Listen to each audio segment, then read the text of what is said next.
Research எல்லாம் பண்ணிட்டு இருக்கேன். அப்புறம் வந்து நான் வந்து கம்யூனிட்டிக்கு வந்து என்ன பண்ணலான்ட்டு நான் வந்து நிறைய ஒரு 5-6 இயர்ஸ் வந்து பண்ணிட்டு இருக்கேன். அப்புறம் நான் என்ன ஒரு ஆசை என்ன ஆல் ஓவர் இந்தியா ஒரு தொழில் வந்து ஒரே ஒரு இது பண்ணலாங்க ஒரு இது இருக்கு. ஸோ எல்லாம் சேர்ந்துட்டு பண்ணலாம் ஒரு இது இருக்கு. எல்லாரும் எடுத்து போனோம். இப்போ எங்க எஜுகேட்டட் கிடையாது. அப்புறம் வந்து எல்லாம் டிவைடா இருக்காங்க கம்ப்ளீட்டா. தொழில் பண்றவங்க வேலை பண்றவங்க இது வேற தொழில் பண்றவங்க மிக்ஸே ஆகாது. அதெல்லாம் மிக்ஸ் பண்ணிட்டு ஒரு கம்யூனிட்டி இது பண்ணலாம். அப்புறம் பேசுறேன்.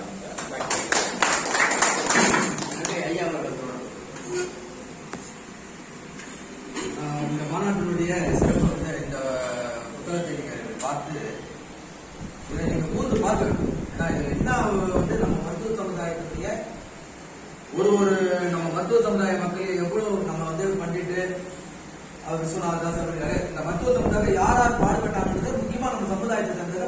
இதை வடிவமைக்கிறதுக்கே நாங்க வந்து பாத்தீங்கன்னா பிரச்சனை குறைந்தபட்சம் வந்து பார்த்தா 15-20 நாள் கண் விழித்து இரவு நேரம் தூக்கம் இல்லாமல் கண் விழித்து இதனுடைய தாக்கங்களை ஆராய்ந்து பார்த்த சாரதின்னு சொல்லிட்டு தமிழ்நாட்டில் வந்து இசை பயிற்சியில அவர் இருக்காரு. அவரும் கலந்து சென்னைக்கு போய் அவரை பார்த்து இதனுடைய மருத்துவ சமூகத்தில் என்னன்றதெல்லாம் நாங்கள் ஆராய்ச்சி இதை பண்ணி மாநாட்டில் வந்து அவ்வளவு செம்மனே நடக்குது.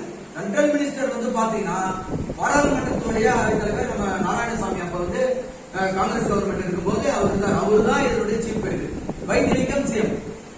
அத்தனை சட்டமன்ற உறுப்பினர்கள் அமைச்சர்கள் எல்லாம் வரவேற்று மிக சிறப்பான முறையில் வந்து இந்த மாநாட்டை 2 நாட்கள் தமிழகம் எல்லாருமே வரவேற்றாங்க. பார்த்தோம் என்றால் இந்த மாநாட்டினுடைய உள்நோக்கமே என்னவென்றால்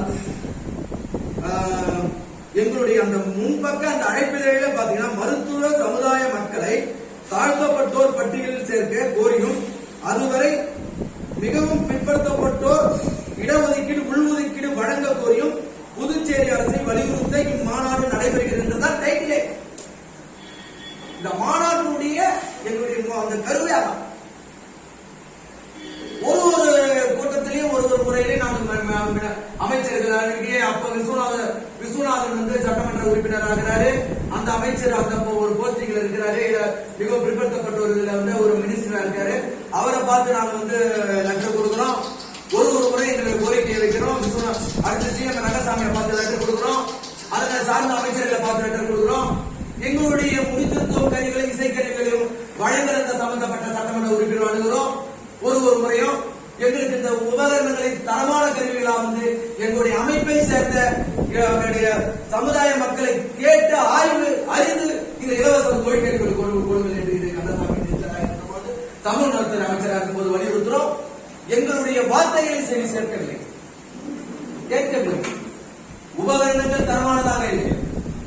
முடித்திருத்தும் தொழில் கருவிகள் உபகரணங்கள் இல்லை. இப்போது இருக்கும் சட்டமன்ற உறுப்பினரை கேட்குமா அவருக்கும் நாங்கள் அழைப்பு வைத்துக் கொடுத்தோம். அவரும் கவனத்தில் சொல்லணும். எங்களை எந்த விதமான ஆர்ப்பாட்டம் செய்ய வேண்டாம். அதனை சேர்ந்த இயக்குநரை நாங்கள் அணுகி உங்களுடைய அமைப்பில் இருக்கும் பொறுப்பில் இருக்கும் அந்த நிர்வாகிகளையும் முடித்திருத்தும் தொழில் சேர்வதை நாங்கள் அணுகி தமிழ் நாதசுரம் இசைக்கும் அந்த தொழில் பிரிவுகளையும் அணுகி அந்த பொருள் தரமாக இருக்கிறதா ஆய்வு செய்து நாங்கள் தருகிறோம். அவர்கள் எங்களுக்கு ஒப்புதல் கொடுத்தார்கள். ஆனால் எந்த விதமான இதுவும் அதே மாதிரி இந்த உள்ஒதுக்கீடு பிரச்சனை மிகப்பெரிய பிரச்சனை. அண்ணன் கூறியது போல் சட்டமன்றத்தில் நேரடியாக நம்ம சென்னை மாநகரத்தில் எல்லாருடைய தொடர்பு இருப்பார். இன்னைக்கு இந்த மாதிரியான ஒரு விழிப்புணர்வான நம்முடைய சமூகம் வளர்ச்சி அடைந்து கொண்டுதான் இருக்கிறது. வளர்ச்சி அடையாமல் அண்ணன் பார்த்தோம் என்றால் அவர்கள் வந்து ஒரு அரசாங்க ஊழியர். எப்படி அவருக்கு அந்த உணர்வுகள் வந்தது? சமுதாயத்தை சேர்ந்த ஒரு நபர். அரசாங்கத்துடைய ரிட்டையர்மெண்ட் பென்ஷனை வச்சு அவர் சாப்பிடலாம் நிம்மதியா வெஹிக்கிள்ஸ் பண்றேன். ரிசர்ச் எல்லாம் பண்ணிட்டு இருக்கேன். அப்புறம் வந்து நான் வந்து கம்யூனிட்டிக்கு வந்து என்ன பண்ணலான்ட்டு நான் வந்து நிறைய ஒரு 5-6 இயர்ஸ் வந்து பண்ணிட்டு இருக்கேன். அப்புறம் நான் என்ன ஒரு ஆசை என்ன ஆல் ஓவர் இந்தியா ஒரு தொழில் வந்து ஒரே ஒரு இது பண்ணலாங்க ஒரு இது இருக்கு. ஸோ எல்லாம் சேர்ந்துட்டு பண்ணலாம் ஒரு இது இருக்கு. எல்லாரும் எடுத்து போனோம். இப்போ எங்க எஜுகேட்டட் கிடையாது. அப்புறம் வந்து எல்லாம் டிவைடா இருக்காங்க கம்ப்ளீட்டா. தொழில் பண்றவங்க வேலை பண்றவங்க இது வேற தொழில் பண்றவங்க மிக்ஸே ஆகாது. அதெல்லாம் மிக்ஸ் பண்ணிட்டு ஒரு கம்யூனிட்டி இது பண்ணலாம். அப்புறம் பேசுறேன்.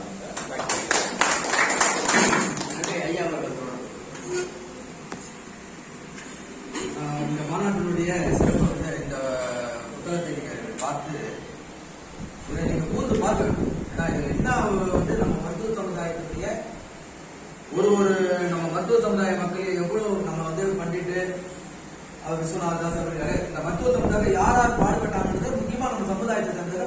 இதை வடிவமைக்கிறதுக்கே நாங்க வந்து பாத்தீங்கன்னா பிரஸ்ல குறைந்தபட்சம் வந்து பார்த்தா 15-20 நாள் கண் விழித்து, இரவு நேர தூக்கம் இல்லாமல் கண் விழித்து இதனுடைய தாக்கங்களை ஆராய்ந்து பார்த்த சாரதின்னு சொல்லிட்டு தமிழ்நாட்டில் வந்து இசை பயிற்சியில அவர் இருக்காரு. அவரும் கலந்து சென்னைக்கு போய் அவரை பார்த்து இதனுடைய மருத்துவ சமூகத்தில் என்னன்றதெல்லாம் நாங்கள் ஆராய்ச்சி இதை பண்ணி மாநாட்டில் வந்து அவ்வளவு செம்மனே நடந்தது. சென்ட்ரல் மினிஸ்டர் வந்து பாத்தீங்கன்னா பாராளுமன்றத்துடைய தலைவர் நம்ம நாராயணசாமி அப்ப வந்து காங்கிரஸ் கவர்மெண்ட் இருக்கும்போது அவரு தான் இதனுடைய சீஃப் வைத்திலிங்கம் சிஎம். அத்தனை சட்டமன்ற உறுப்பினர்கள் அமைச்சர்கள் எல்லாம் வரவழைத்து மிக சிறப்பான முறையில் வந்து இந்த மாநாட்டை 2 நாட்கள் தமிழகம் எல்லாருமே வரவழைச்சாங்க. பார்த்தோம் என்றால் இந்த மாநாட்டினுடைய உள்நோக்கமே என்னவென்றால்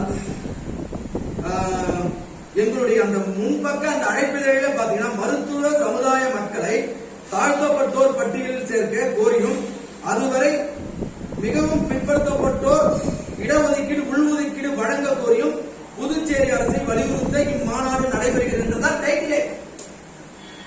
இந்த மாநாட்டினுடைய எங்களுடைய அந்த கருவையாக ஒரு கூட்டத்திலையும் ஒரு முறையிலே நாங்கள் அமைச்சர்கள் அப்ப விஸ்வநாதன் வந்து சட்டமன்ற உறுப்பினர் ஆகிறாரு. அந்த அமைச்சர் அந்த ஒரு போஸ்டிங்ல இருக்கிறாரு. மிகவும் பிற்படுத்தப்பட்டோர் இதுல வந்து ஒரு மினிஸ்டரா இருக்காரு. அவரை பார்த்து நாங்க வந்து லெட்டர் கொடுக்கிறோம். ஒரு முறை எங்களுக்கு கோரிக்கையை வைக்கிறோம். அடுத்த சிஎம் ரங்கசாமியை பார்த்து லெட்டர் கொடுக்கிறோம். அதனை சார்ந்த அமைச்சர்களை பார்த்து லெட்டர் கொடுக்கிறோம். எங்களுடைய முடித்திருத்துவம் கருவிகளையும் இசைக்கருவிகளையும் வழங்குகிற சம்பந்தப்பட்ட சட்டமன்ற உறுப்பினர் அணுகிறோம். ஒரு முறையும் எங்களுக்கு இந்த உபகரணங்களை தரமான கருவிகளா வந்து எங்களுடைய அமைப்பை சேர்ந்த எங்களுடைய சமுதாய மக்களை கேட்டு ஆய்வு அறிந்து இந்த இலவச கோரிக்கைகள் கொடுங்கள் என்று கந்தசாமி தமிழ் நலத்துறை அமைச்சராக இருக்கும்போது வலியுறுத்துறோம். எங்களுடைய வார்த்தைகளை செவி சேர்க்கவில்லை, கேட்கவில்லை. உபகரணங்கள் தரமானதாக இல்லை, முடித்திருத்தும் தொழில் கருவிகள் உபகரணங்கள் இல்லை. இப்போது இருக்கும் சட்டமன்ற உறுப்பினரை கேட்குமா அவருக்கும் நாங்கள் அழைப்பு வைத்துக் கொடுத்தோம். அவருக்கும் கவனத்தில் சொல்லணும். எங்களை அவர்களுக்கு எந்த விதமான ஆர்ப்பாட்டம் செய்ய வேண்டாம்.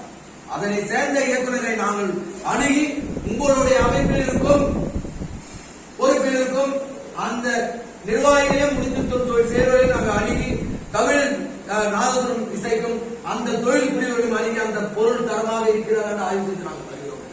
அவர்கள் எங்களுக்கு ஒப்புக் கொடுத்தார்கள். ஆனால் எந்த விதமான இதுவும் அதே மாதிரி இந்த உள்ஒதுக்கீடு பிரச்சனை மிகப்பெரிய பிரச்சனை. அண்ணன் கூறியது போல் சட்டமன்றத்தில் நேரடியாக நம்ம சென்னை மாநகரத்தில் எல்லாருடைய தொடர்பு இருப்பவர். இன்னைக்கு இந்த மாதிரியான ஒரு விழிப்புணர்வான நம்முடைய சமூகம் வளர்ச்சி அடைந்து கொண்டுதான் இருக்கிறது. வளர்ச்சி அடையாமல் அண்ணன் பார்த்தோம் என்றால் அவர்கள் வந்து ஒரு அரசாங்க ஊழியர். எப்படி அவருக்கு அந்த உணர்வுகள் வந்தது? சமுதாயத்தை சேர்ந்த ஒரு நபர். அரசாங்கத்துடைய ரிட்டையர்மெண்ட் பென்ஷனை வச்சு அவர் சாப்பிடலாம், நிம்மதியாக செல்லலாம். கேரளாவில் செல்லாது. அதில் வந்து கேரளா மாநிலத்தில் வந்து காசர்கோடு மேக்சிமம் பார்த்தா காசர்கோடு டிஸ்ட்ரிக்ட். அங்கே வந்து 300 குடும்பங்கள் இருந்தது. இந்த 300 குடும்பத்தில் இப்போ இருக்கிற தலைமுறைகள் பூராம மற்ற ஜாதிகள் உபஜாதிகளில் போயிட்டாங்க. அந்த சர்டிஃபிகேட்டும் வாங்கி வச்சிருக்காங்க உங்களுக்கு. அப்படி இருக்கும்போது எங்கிட்ட வந்து ஒரு ஆள் சொன்னார், இப்படி நமக்கு மருத்துவ சர்டிஃபிகேட்டே கிடைக்கும், அதுக்கு நம்ம என்ன பண்ணணும். அப்போ நான் அவருக்கு வழி கொடுத்து நான் இப்படி ஒரு கமிட்டி உருவாக்கணும். ஆதியமாக நமக்கு ஒரு கமிட்டி உருவாக்குறது மாதிரி அதை பற்றி நான் ஆலோசனை பண்ணி ரெடி பண்ணி தரேன். அங்கே ஒரு கமிட்டி உருவாக்கினாங்க காசர்கோடு மாவட்டத்தில். காசர்கோடு மாவட்டத்தில் உருவாக்கி 300 குடும்பங்களை சேர்த்தாங்க. சேர்த்து കഴിഞ്ഞ பிறகு இவர் எல்லா பேப்பர்களையும் மாற்றி நான் ஒரு பேப்பராக நான் வில்லேஜுக்கு அனுப்பிக்கிட்டு இருந்தேன்.